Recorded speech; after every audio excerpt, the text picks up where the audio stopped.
नमस्कार दोस्तों, स्वागत है आपका प्रतियोगिता हाउस यूट्यूब चैनल में। हम लोग पढ़ रहे हैं एनसीईआरटी ज्योग्राफी से और क्लास 6th 7th और 8th ये तीनों क्लास के एनसीईआरटी हम ऑलरेडी कंप्लीट कर चुके हैं और आज हम शुरू करने जा रहे हैं क्लास 9th के एनसीईआरटी। क्लास 8 के एनसीईआरटी में 6 चैप्टर थे, जिनमें से 3 चैप्टर मैंने कवर करवाए हैं। जो 4th 5th और 6th चैप्टर हैं वो आने वाले जो एनसीईआरटीज़ हैं 9th 10th 11th 12th की जो एनसीईआरटीज़ हैं उसमें कवर हो जाएंगी। वो जो चैप्टर्स थे वो थोड़े स्कैटर्ड थे, वहाँ पे बिखरे हुए थे, बट आने वाली जो एनसीईआरटी हैं क्लास 9 10 11 12 की वो उसमें कवर हो जाएगी। तो आज हम स्टार्ट करने जा रहे हैं क्लास 9th एनसीईआरटी, जिसका चैप्टर नंबर 1 है इंडिया साइज़ एंड पोजीशन, यानी भारत की अवस्थिति और विस्तार। भारत का विस्तार कितने अक्षांश और कितने देशांतर रेखाओं में फैला हुआ है और भारत की जो स्थिति है वो वर्ल्ड ग्लोब में वो कहाँ पर स्थित है। तो चलिए हम लोग स्टार्ट करते हैं। देखिए ये इंडिया है, इंडिया का पोजीशन आपको दिख रहा होगा और इंडिया के जितने भी पड़ोसी देश हैं वो आप लोग जानते ही हैं। जिस प्रकार से देखिए यहाँ पर इंडिया, ये पाकिस्तान है, इधर ये चाइना है, ठीक है, उसके बाद ये नेपाल, यहाँ पर ये भूटान है और ये बांग्लादेश। उसके बाद अगर हम बात करें देखिए नीचे, तो यहाँ पर ये आपका बे ऑफ बंगाल है, यहाँ पर बे ऑफ बंगाल है राइट साइड में, इधर ये अरेबियन सी है। और अगर हम नीचे की बात करें तो देखिए यहाँ पर ये क्या है आपका श्रीलंका, ठीक है। तो इस प्रकार से ये सारे के सारे क्या हैं भारत के पड़ोसी देश हैं। अब अक्षांश और देशांतर रेखाएं देख लेते हैं कितने में फैला हुआ है भारत। देखिए अगर आप यहाँ से देखना शुरू करें, गुजरात का ये जो स्थान है ये कौन सा स्टेट है भारत का, ये है गुजरात, ठीक है। उसके बाद में इधर ये देखिए लास्ट में देखिए कौन सा स्टेट है भारत का, ये है यहाँ पे अरुणाचल प्रदेश। तो गुजरात से और अरुणाचल प्रदेश के बीच में जो फैला हुआ है, देखिए इसको हम क्या कहते हैं, इसको हम कहते हैं भारत का अक्षांशीय विस्तार, भारत का अक्षांशीय विस्तार। तो 68 डिग्री 7 मिनट कितना है, 68 डिग्री 7 मिनट से 97 डिग्री 25 मिनट तक इतनी अक्षांश रेखाओं में भारत फैला हुआ है। उसके बाद बात करते हैं देशांतर रेखाओं की। देखिए नीचे आप ध्यान दीजिए, यहाँ पर ये है 8 डिग्री 4 मिनट, 8 डिग्री 4 मिनट।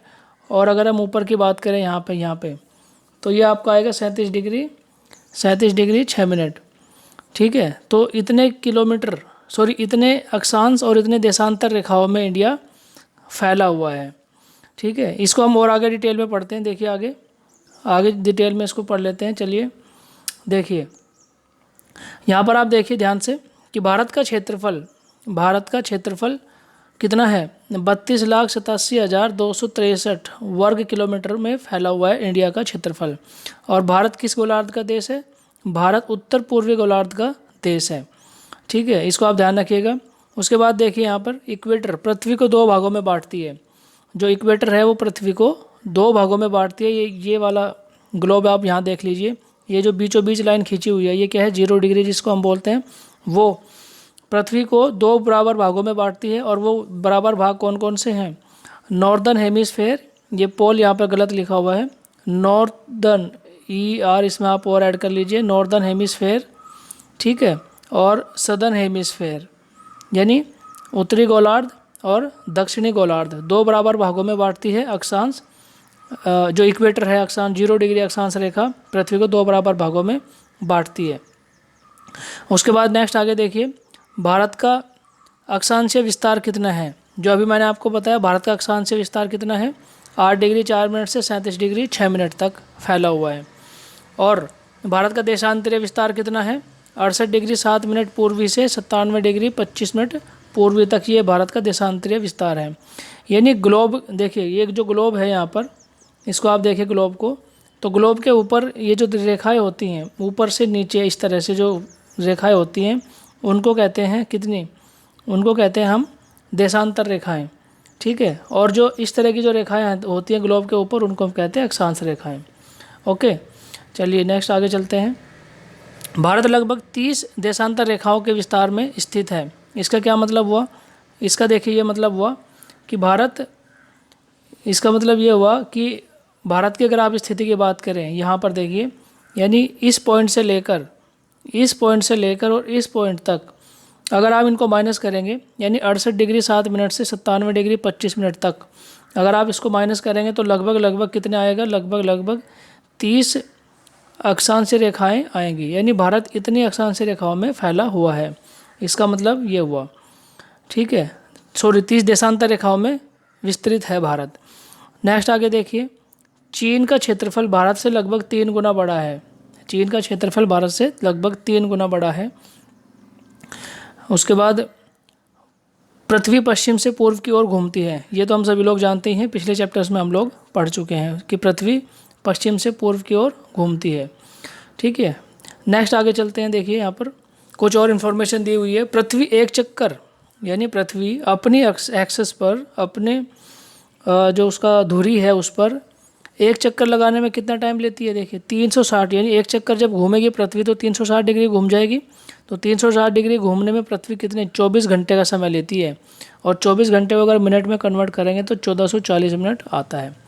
तो देखिए इसको हम निकालते हैं, इसको थोड़ा सॉल्व कर लेते हैं कि 360 डिग्री, ठीक है, 360 डिग्री घूमने में कितना समय लग रहा है, 1440 मिनट। तो 1 डिग्री घूमने में कितना समय लगेगा, 1440 को 360 से डिवाइड कर देंगे तो आएगा कितना, 4 मिनट। यानी 1 डिग्री रोटेट होने में 4 मिनट का समय लगता है। इसलिए हम लोग कहते हैं, इसलिए हम क्या कहते हैं कि अपने अक्ष पर 1 डिग्री घूमने में पृथ्वी कितना 4 मिनट का समय लेती है। अब अभी मैंने आपको बताया था कि भारत का जो देशांतरीय विस्तार है वो कितना है, 30 डिग्री में फैला हुआ है। यानी गुजरात से अरुणाचल प्रदेश तक कितने डिग्री में, 30 डिग्री में फैला हुआ है, 68 से 97 25 तक। तो आप देखिए जब 1 डिग्री तय करने में कितना 4 मिनट का समय लगता है, तो पृथ्वी कितना डिग्री घूम रही है, 30 डिग्री घूम रही है। तो 30 डिग्री रोटेट होने में कितना समय लगेगा, 30 गुना 4 120 मिनट, यानी 2 घंटा। ठीक है, इससे क्या मतलब पता लगता है, इससे ये पता लगता है कि पृथ्वी, यानी अरुणाचल प्रदेश में जो टाइम होगा और गुजरात में जो टाइम होगा उसमें 2 घंटे का अंतर आ जाएगा। अरुणाचल प्रदेश और गुजरात में लगभग 2 घंटे का अंतर आ जाएगा समय में।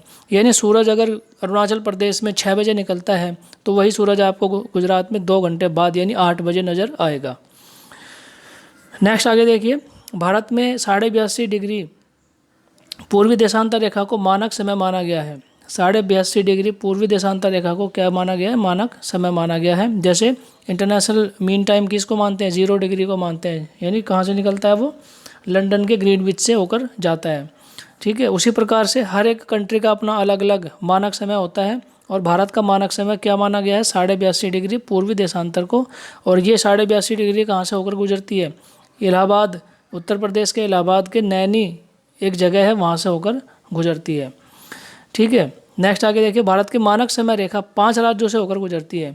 ये सब क्वेश्चंस आते हैं एग्जाम में। ठीक है, तो इनको आप अच्छे से ध्यान से देख लीजिएगा, नोट डाउन कर लीजिएगा, जिस तरह से आप याद रखना चाहें रख सकते हैं।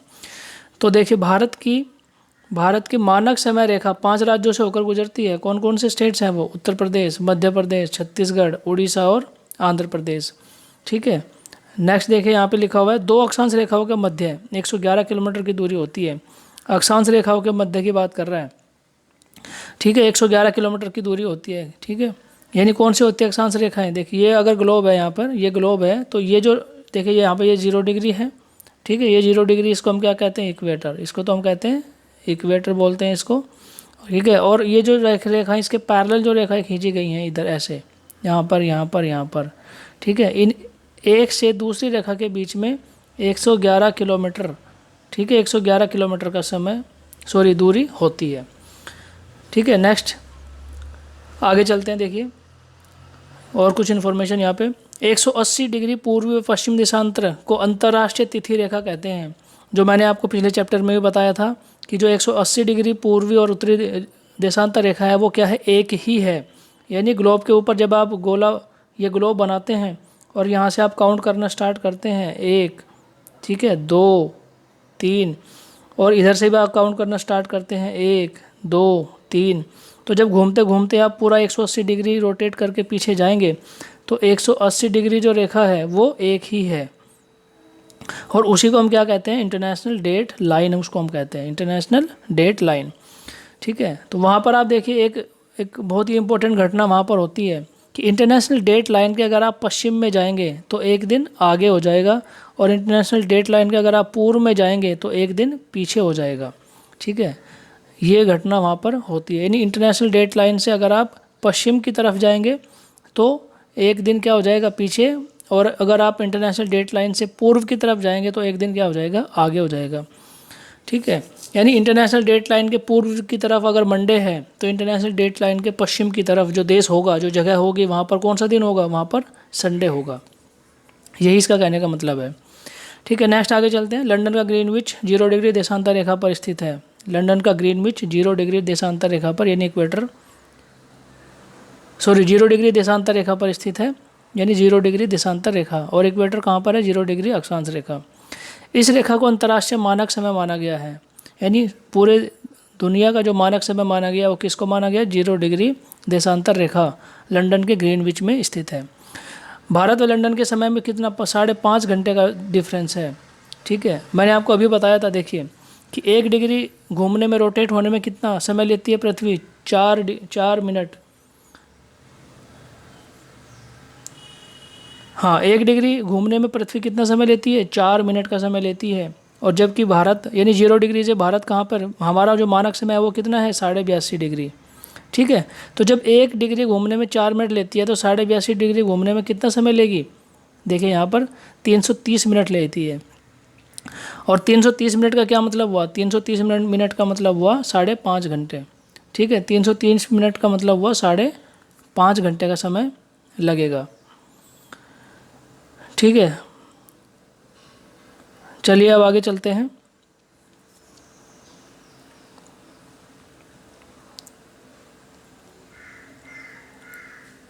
हाँ, हम यहाँ पर थे, ये मैंने आपको बता दिया कि जब 1 डिग्री घूमने में 4 मिनट का समय लेती है तो 82.5 डिग्री घूमने में 330 मिनट का समय लेगी, और 330 मिनट को जब हम घंटे में कन्वर्ट करेंगे तो वो 5.5 घंटे आता है। इसलिए हम बोलते हैं कि अगर लंदन में 12 बजते हैं, ठीक है, तो यहाँ इंडिया में कितना बजेगा, शाम के 5:30 बजेंगे, यानी हमारा जो टाइम है वो उनके टाइम से 5.5 घंटा आगे होगा।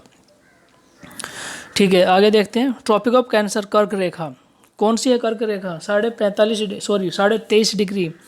ठीक है, 23.5 डिग्री अक्षांश रेखा जो है, उत्तरी अक्षांश रेखा, उसको हम क्या कहते हैं, कर्क रेखा। 23.5 डिग्री अक्षांश रेखा को हम कहते हैं कर्क रेखा। और ये जो कर्क रेखा है वो भारत के कौन कौन से स्टेट से होकर गुजरती है वो इम्पोर्टेंट है, आप देख लीजिए। नंबर 1 गुजरात, मध्य प्रदेश, राजस्थान, छत्तीसगढ़, झारखंड, वेस्ट बंगाल, त्रिपुरा और मिजोरम। ये इंडिया के वो स्टेट्स हैं जहाँ से 23.5 डिग्री अक्षांश रेखा यानी कर्क रेखा होकर गुजरती है। ठीक है, उसी प्रकार से देखिए आगे, कुल देशांतर रेखाएं कितनी हैं, 360 हैं। यानी ग्लोब के ऊपर देखिए, अगर ये ग्लोब है तो इसके ऊपर ये वर्टिकल जो लाइन खींची हुई है इस प्रकार से, ये कितनी है, पूरी 360 हैं। हर 1 डिग्री पर एक रेखा खींची हुई है, 1 डिग्री पर एक रेखा खींची हुई है। ठीक है, तो इसलिए बोलते हैं कि 1 डिग्री के बराबर कितना, 4 मिनट के होता है। ठीक है, नेक्स्ट आगे चलते हैं। अब आप यहाँ पे देखिए 23.5 डिग्री अक्षांश रेखा की सबसे ज़्यादा लंबाई कहाँ पर है, मध्य प्रदेश में है। 23.5 डिग्री अक्षांश रेखा की यानी जो हमारी कर्क रेखा है उसकी सबसे ज़्यादा लंबाई कहाँ पर है, मध्य प्रदेश में सबसे ज़्यादा है। और सबसे कम कहाँ पर, देखो 23.5 डिग्री अक्षांश रेखा झारखंड की राजधानी रांची से होकर गुजरती है। ठीक है, गांधीनगर और भुवनेश्वर 23.5 डिग्री अक्षांश रेखा के निकट हैं, यानी गांधीनगर गुजरात और भोपाल मध्य प्रदेश की राजधानी, ये सब कहाँ पर है, हमारी कर्क रेखा के पास में है। ठीक है, अच्छा आगे चलते हैं। देखिए भारत की सीमाएं, अभी मैंने आपको बताया था। देखिए भारत का कुल जो लैंड बॉर्डर है यानी थल सीमा है वो कितनी है, 15,200 किलोमीटर है। और भारत का कुल जो कोस्ट बॉर्डर है यानी जो तटीय रेखा है वो कितनी है, 6,100 किलोमीटर है। और अगर इन दोनों को मिला दें, कोस्ट बॉर्डर विद लैंड, ठीक है ना, तो ये कितना बन जाएगा, देखिए टोटल बॉर्डर हमारा बन जाएगा कितना, 22,000, ये बन जाएगा आपका 22,716 किलोमीटर। ठीक है, हाँ, इसमें आप याद रखने वाली कौन सी बात है, याद रखने वाली बात है भारत का लैंड बॉर्डर यानी थल सीमा और भारत का कोस्ट बॉर्डर यानी आपका तटीय रेखा कितनी है, वो इतनी है। ठीक है, कोस्ट बॉर्डर विद आइलैंड्स, हाँ अगर हम आइलैंड्स की बात करें, क्योंकि हमारा जो कोस्टल एरियाज़ हैं जैसे आपका महाराष्ट्र हो गया, कर्नाटक हो गया, गोवा हो गया, केरला, तमिलनाडु, आंध्र प्रदेश, उड़ीसा, ये हमारे कोस्टल एरियाज़ हैं, कोस्टल बॉर्डर शेयर करते हैं। ठीक है, इसके अलावा हमारे जो आइलैंड्स हैं जैसे अंडमान निकोबार, लक्षद्वीप, ये भी हमारे आइलैंड्स हैं, तो उनका भी अगर बॉर्डर मिला दें तो वो बन जाएगा कितना, 7,516 किलोमीटर। ठीक है, आइलैंड को हटा के कितना है, 6,100 किलोमीटर, और अगर हम आइलैंड को भी मिला दें तो हमारा कोस्टल एरिया बनेगा कितना, कोस्टल बॉर्डर 7,516 किलोमीटर। ठीक है, नेक्स्ट आगे देखिए भारत के तटीय राज्य कितने हैं। अभी मैंने आपको काउंट कराया था भारत के तटीय राज्य कितने हैं। देखिए सबसे पहले आप बात करते हैं महाराष्ट्र, उसके बाद गोवा, केरला, तमिलनाडु, कर्नाटका, आंध्र प्रदेश, उड़ीसा और वेस्ट बंगाल। ठीक है, ये हमारे क्या है, कोस्टल एरियाज़ हैं। नेक्स्ट आगे चलते हैं, सबसे लंबी तटरेखा वाले राज्य। सबसे लंबी तटरेखा वाले राज्य देखिए कौन कौन से हैं। सबसे ज़्यादा है गुजरात, गुजरात का तटीय रेखा सबसे लंबी है, उसके बाद नंबर आता है आंध्र प्रदेश, फिर तमिलनाडु का। ठीक है, और सबसे छोटी तटरेखा किसकी है, वो है आपके गोवा की। ठीक है, नेक्स्ट आगे देखिए भारत की स्थल सीमा की बात कर लेते हैं। भारत के साथ बॉर्डर शेयर करने वाले स्टेट्स कौन कौन से हैं। देखिए कौन कौन से देश हैं, पाकिस्तान, चाइना, भूटान, म्यांमार, अफगानिस्तान, नेपाल, बांग्लादेश और श्रीलंका। ये वो देश हैं जो भारत के साथ अपना बॉर्डर शेयर करते हैं। नेक्स्ट अगर बात करें तो कुछ और फैक्ट्स की बात कर लेते हैं। पाकिस्तान के साथ किस किस राज्य की सीमा लगती है। देखिए गुजरात की, राजस्थान की, पंजाब और जे.एंड.के। टोटल 5 स्टेट्स ऐसे हैं जिनकी बॉर्डर पाकिस्तान के साथ लगती है। उसके बाद चाइना के साथ कौन कौन से बॉर्डर शेयर करते हैं। जे.एंड.के करता है, हिमाचल प्रदेश, उत्तराखंड, अरुणाचल प्रदेश और सिक्किम, ये चाइना के साथ बॉर्डर शेयर करते हैं। नेक्स्ट हिमाचल प्रदेश पाकिस्तान के साथ बॉर्डर शेयर करता है। हिमाचल प्रदेश पाकिस्तान के साथ बॉर्डर शेयर नहीं करता है। ठीक है, यही इसमें कह रहा है कि नहीं करता है। ओके, नेक्स्ट आगे चलते हैं। बांग्लादेश के साथ कौन कौन से स्टेट्स बॉर्डर शेयर करते हैं। देखिए वेस्ट बंगाल करता है, असम, मेघालय, त्रिपुरा एंड मिजोरम, ये बांग्लादेश के साथ हमारा इनका बॉर्डर शेयर होता है, बॉर्डर इनके साथ में लगा हुआ है। ठीक है, नेक्स्ट बात करते हैं। त्रिपुरा राज्य 3 ओर से बांग्लादेश से घिरा हुआ है। ठीक है, 3 ओर से त्रिपुरा राज्य बांग्लादेश से घिरा हुआ। आप मैप में जाइए, मैं आपको पहले ही बताया था आपके पास में एटलस और मैप दोनों होने चाहिए। ठीक है, जहाँ पर भी आपको डाउट होता है तुरंत आप जाके मैप देखिए, एटलस देखिए, आपको चीज़ें क्लियर हो जाएंगी। नेक्स्ट हम बात करते हैं भारत के 3 राज्य जो 3 देशों के साथ बॉर्डर शेयर करते हैं। कौन कौन से हैं। देखिए जे.एंड.के, पाकिस्तान, अफगानिस्तान और चाइना के साथ बॉर्डर शेयर करता है। ठीक उसी प्रकार से आपका वेस्ट बंगाल नेपाल, भूटान और बांग्लादेश के साथ बॉर्डर शेयर करता है।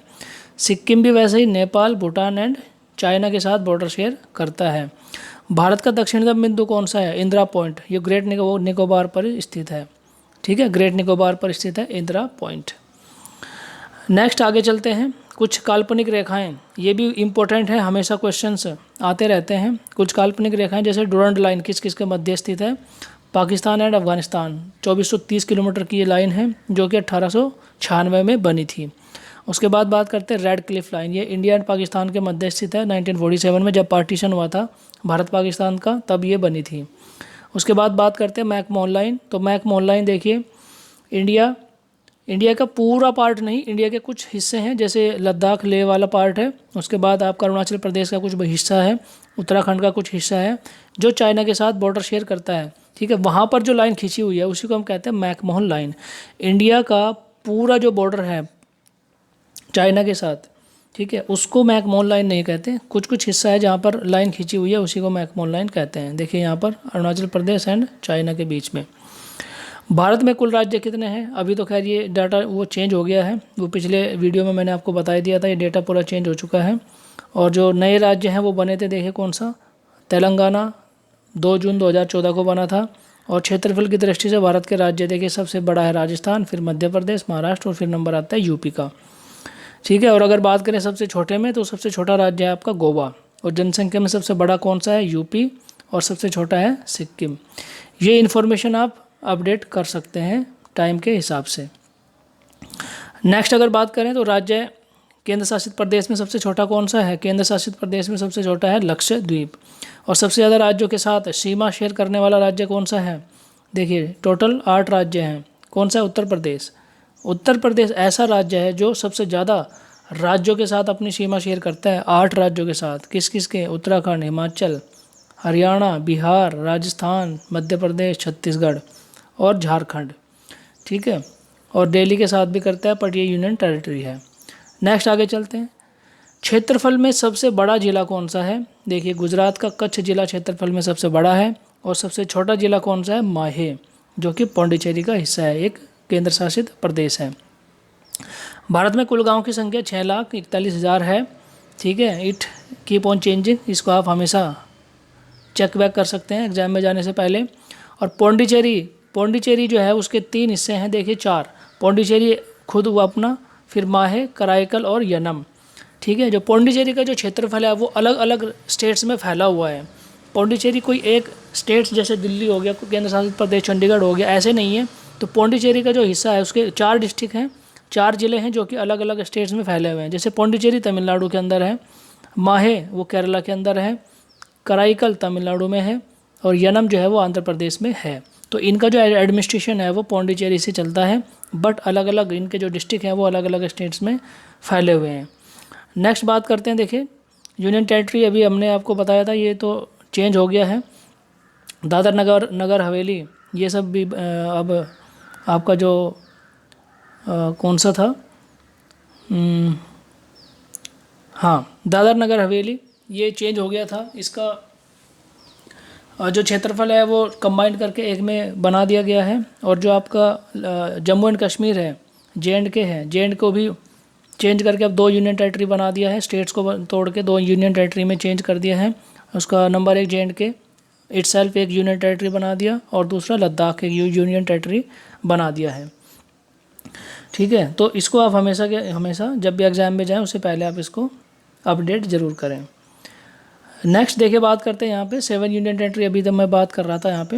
अंडमान एंड निकोबार ये तो एज इट इज़ है, इसी को यहीं पे करेक्शन कर देते हैं। देखिए Andaman Nicobar as it is है, चंडीगढ़ एज इट इज़ है, दादर नगर हवेली और दमन दीव इन दोनों को मिला दिया है। ठीक है, दादर नगर हवेली दमन दीव को मिला दिया है। ठीक है, उसके बाद में दिल्ली एज इट इज़ है, लक्षद्वीप एज इट इज़ है, पुडुचेरी भी एज इट इज़ है। और JNK एक जो स्टेट्स था उसको भी यूनियन टेरिटरी बना दिया है। तो अभी यूनियन टेरिटरी हो गई टोटल 9, और हमारे जो स्टेट्स हैं वो हो गए टोटल 28। ठीक है, नेक्स्ट आगे चलते हैं। देखिए राज्यवार जनसंख्या, ये जनसंख्या तो सब चेंज होती रहती है। ठीक है, तो इसको आप चेक बैक कर सकते हैं एग्जाम में जाने से पहले। और जो नए नए स्टेट्स थे उनका डेट यहाँ पे दिया हुआ है। छत्तीसगढ़ 1 नवंबर 2000 को बना, उत्तराखंड 10 नवंबर 2000, झारखंड 15 नवंबर 2000, तेलंगाना 2 जून 2014 को बना है।